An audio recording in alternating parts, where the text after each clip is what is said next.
Alice never believed in rumors. She believed in wounds that left scars and patients who lied about how they got them.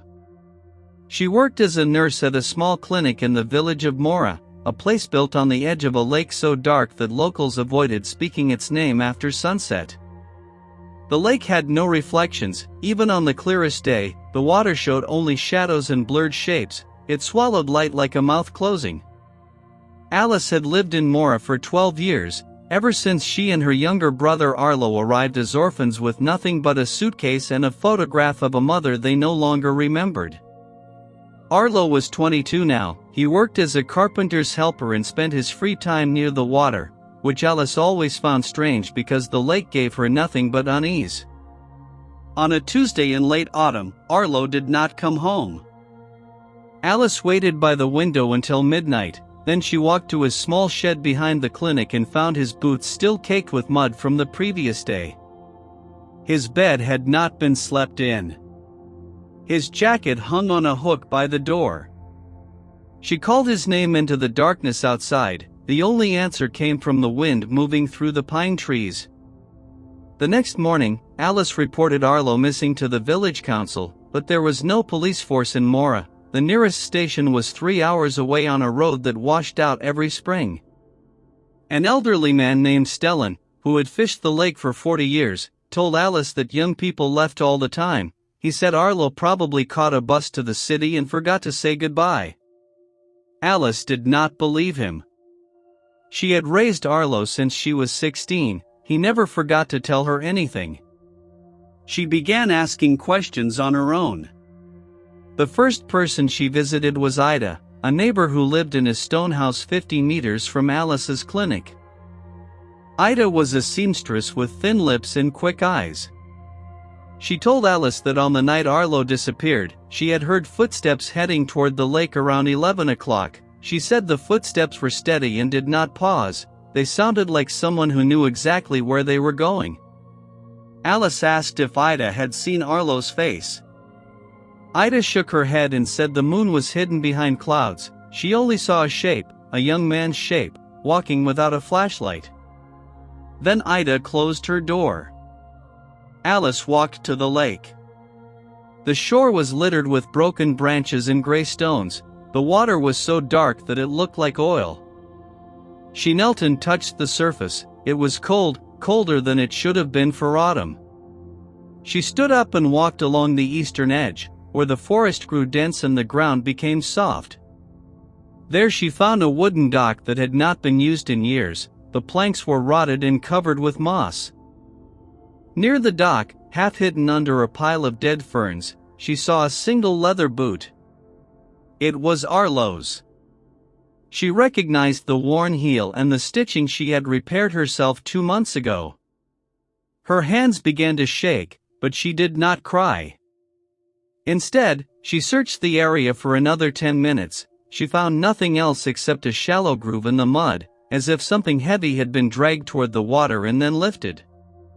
Alice took the boot and walked back to the village. She went to see Stellan again, but this time she did not ask politely. She stood in front of his fishing shed and held up the boot. Stellan's face changed. For a moment, his eyes flickered toward the lake, then back to Alice. He said nothing. Alice said, "You know what happened?" Stellan shook his head and said he was an old man who only knew fish and currents. He advised her to leave Mora before she found answers she did not want. That night, Alice could not sleep.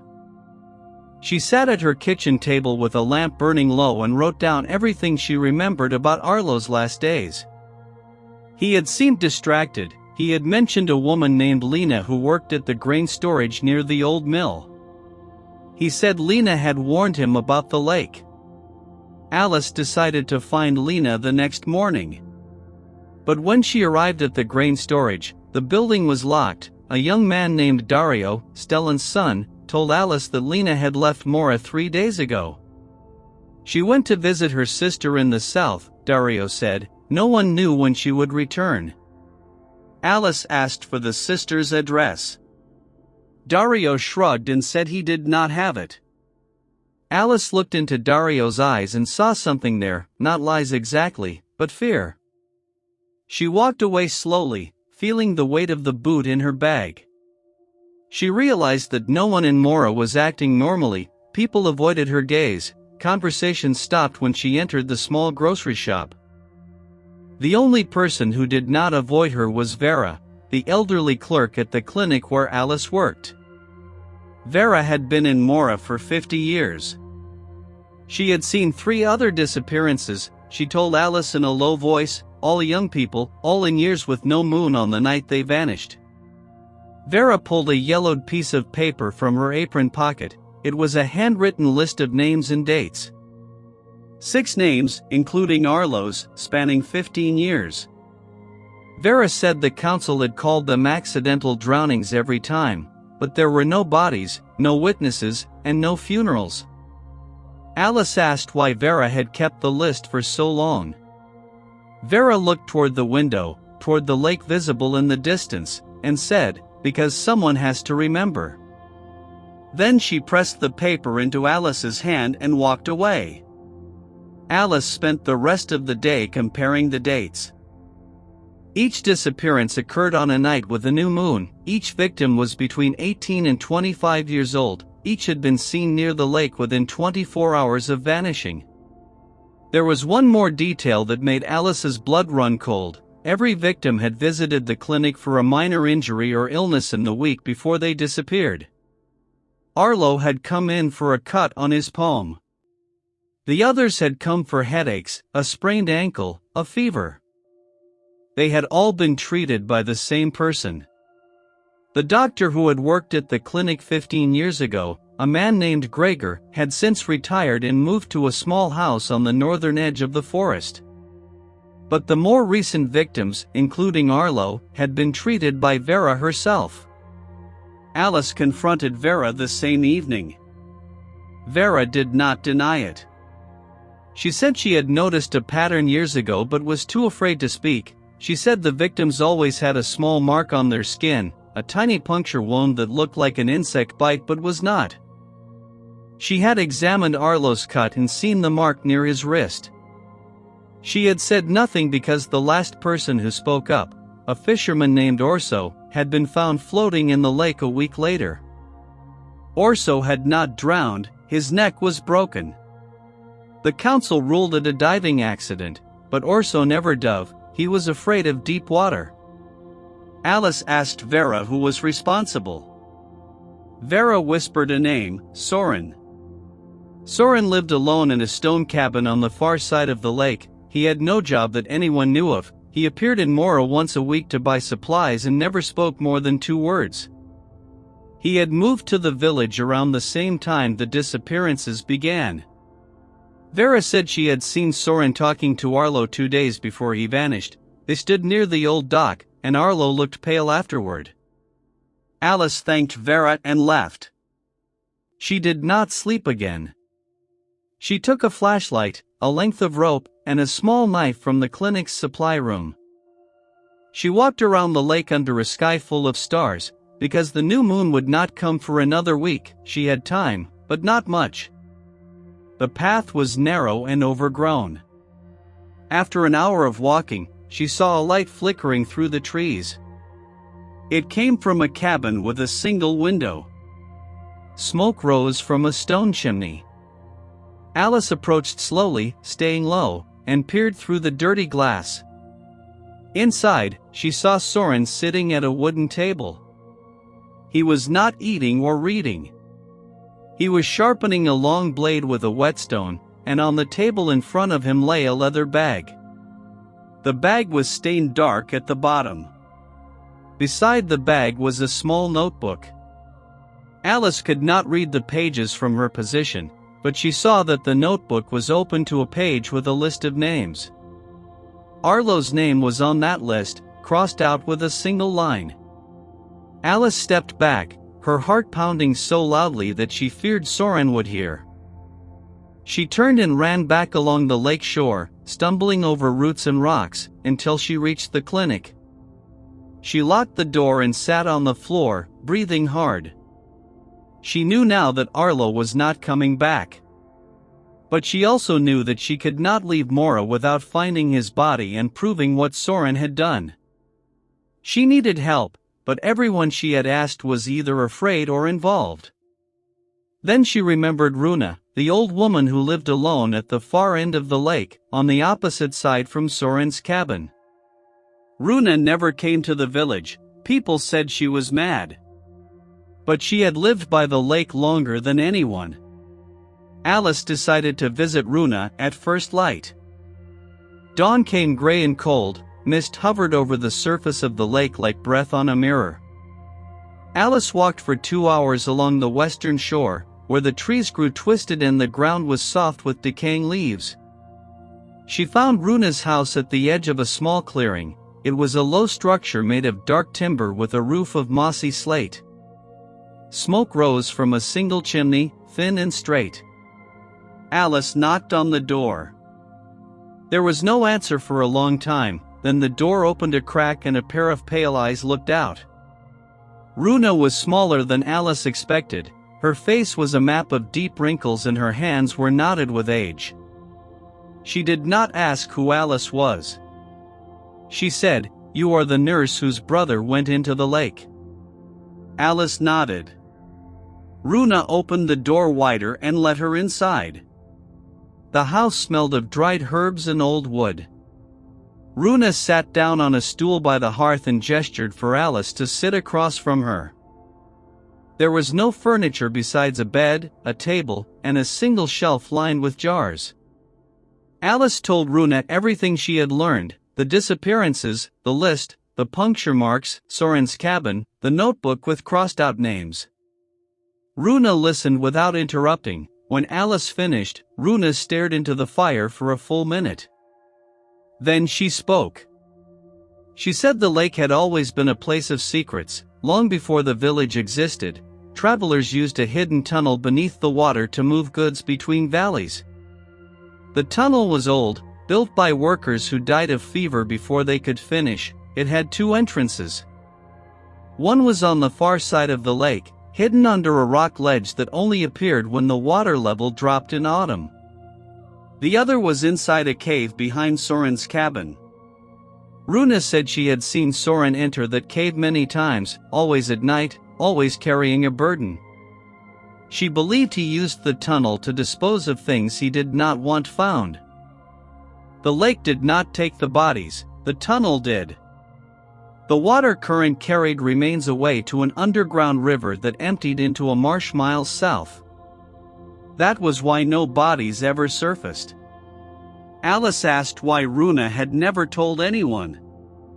Runa laughed, a dry sound like paper tearing.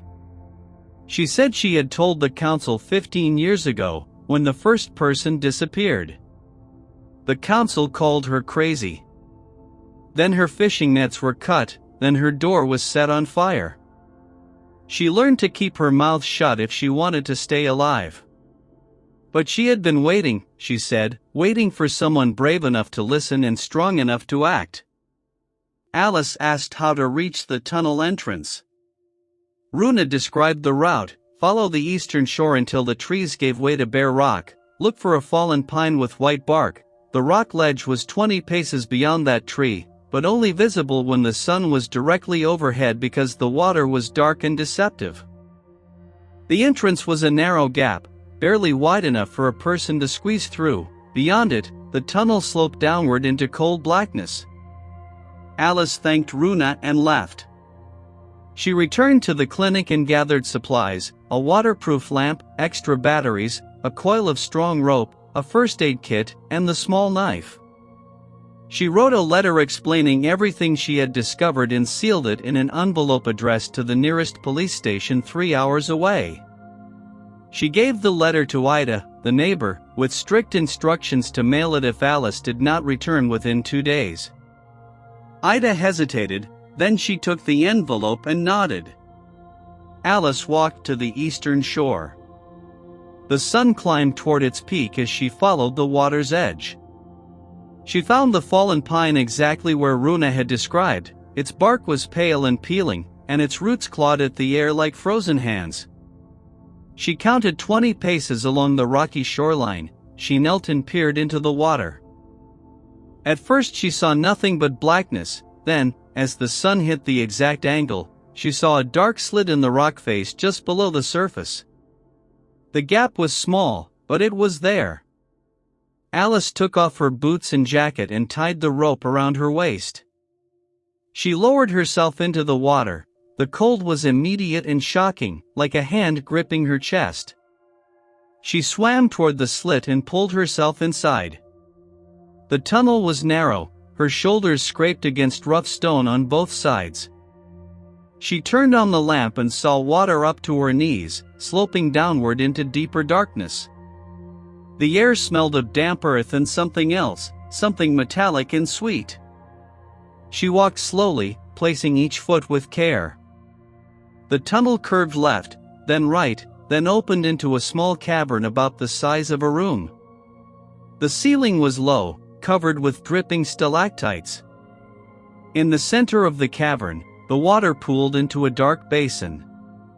And on the edges of that basin, Alice saw things that made her stomach turn. There were torn pieces of clothing, a shoe, a belt, a broken watch. She recognized the watch. It belonged to a young man who had vanished 2 years ago, a farmer's son named Benno. Alice forced herself to keep moving. She followed the tunnel past the cavern. The water grew shallower, then disappeared entirely, replaced by a dry stone floor covered in dust. The air became warmer. She saw a faint light ahead, not sunlight, but the glow of a lamp. She turned off her own light and crept forward.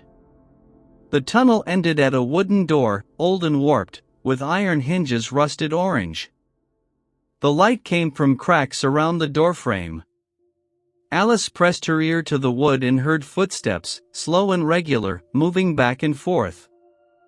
Then a voice, low and humming a tuneless melody. She recognized the voice from her visit to the cabin. It was Soren. She waited. The footsteps stopped. She heard a chair creak. Then silence. Alice took a breath and pushed the door open just enough to see inside.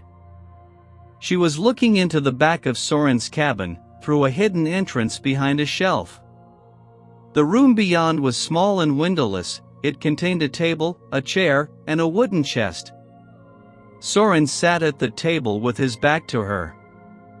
In front of him lay the leather bag and the notebook. He was writing something with a pencil. Alice watched as he turned a page and wrote a new name at the bottom of the list. She could not read it from her angle, but she saw that the name was not crossed out yet. Soren closed the notebook, stood up, and walked to the chest. He opened it and took out a glass jar filled with a dark liquid. He set the jar on the table and then reached into his pocket, pulling out a small metal object that glinted in the lamplight. It was a needle, thin and long. Alice understood then. The puncture marks on the victims were not insect bites, they were injection sites. Soren had been sedating people before taking them to the lake. But why? She needed more evidence. She waited until Soren left the room, heading toward the front of the cabin. Then she slipped through the door and grabbed the notebook. She opened it to the last page. The new name was Lena. Lena, the woman who had warned Arlo, the woman who had supposedly left to visit her sister. She had not left at all. She was still in Mora, or she had been until recently. Alice tucked the notebook into her jacket and turned to leave. But as she reached the tunnel entrance, she heard a sound behind her. Soren was standing in the doorway of the cabin room, holding a lantern in one hand and the long blade in the other. He did not speak. His face was expressionless, like a mask carved from old wood. Alice ran. She plunged into the tunnel, her bare feet slipping on wet stone. She heard Soren behind her, his footsteps heavy and fast. The lamp in her hand swung wildly, casting dancing shadows on the walls. She reached the cavern with the basin and splashed through the water, not caring about the noise. She could see the narrow slit ahead, the exit to the lake. She dove through it, scraping her arm against the rock, and burst into the open water. The cold hit her again, but she swam with all her strength toward the shore. She climbed onto the rocks, gasping, and looked back. Soren's face appeared in the gap for a moment, then it withdrew. Alice did not wait. She ran through the forest, bleeding from her arm, clutching the notebook to her chest. She reached the clinic and locked every door. She spread the notebook on the table and began to read. The notebook contained 7 years of entries. Each page documented a disappearance in cold, methodical handwriting. The victims were not random. Soren had chosen them based on a single criterion: they had no close family who would search for long. Arlo's page mentioned that he had only a sister, and that the sister was a nurse who worked long hours and might not notice his absence immediately. Soren had miscalculated. Alice read every entry, her anger growing with each line. The method was always the same: befriend the victim, offer them work or money, then invite them to the cabin for a drink. The drink contained a sedative prepared from plants that grew near the marsh. Once the victim lost consciousness, Soren injected a stronger dose and carried them through the tunnel to the underground river. The bodies were never found because the current pulled them into a network of submerged caves that no diver had ever mapped. But the notebook contained something else: a map drawn on the last page, showing the underground river and 3 possible exit points where remains might surface after heavy rains. Alice realized that if she could find even one body, she could prove murder. She could send the evidence to the police along with the notebook. But she could not go back through the tunnel. Soren would be waiting. She needed another way to reach the underground river. She remembered Runa mentioning a second entrance, the one hidden under the rock ledge that appeared only in autumn. The water level was low now because of the dry season. Alice checked the calendar. The new moon was 2 days away. She had 2 days to find a body before Soren possibly disposed of the notebook's absence and vanished. She went to see Stellan again, this time not to ask questions but to demand help. She showed him the notebook. Stellan's face went pale. He admitted that he had known about Soren for years. He had even helped dispose of a body once, under threat of death. He said Soren was not working alone. The village council knew, and they protected Soren because he paid them with money from a criminal network that used the tunnel for smuggling. Stellan begged Alice to leave before she was killed. Alice refused. She asked Stellan to take her to the second entrance in his fishing boat. Stellan hesitated, then he nodded. That night, under a sky thick with clouds, they launched a small wooden boat onto the lake. Stellan rowed silently to the western side, where the rock ledge jutted out from the cliff. The water was so dark that Alice could not see the surface. She only heard the soft lapping against the hull. Stellan pointed to a gap between the ledge and the cliff face. It was barely 2 feet wide. He said the tunnel opening was 3 feet below the waterline. She would have to dive. Alice tied a rope to her waist, handed the other end to Stellan, and took a deep breath. She slipped over the side into the freezing water. She felt her way along the rock until her hand found a void. She pulled herself into a narrow passage that angled upward. She broke the surface inside a small air pocket, coughing and shivering. The lamp still worked. She turned it on and saw that she was in a natural cave, smaller than the first cavern, with a stream of black water flowing through the center. This was the underground river.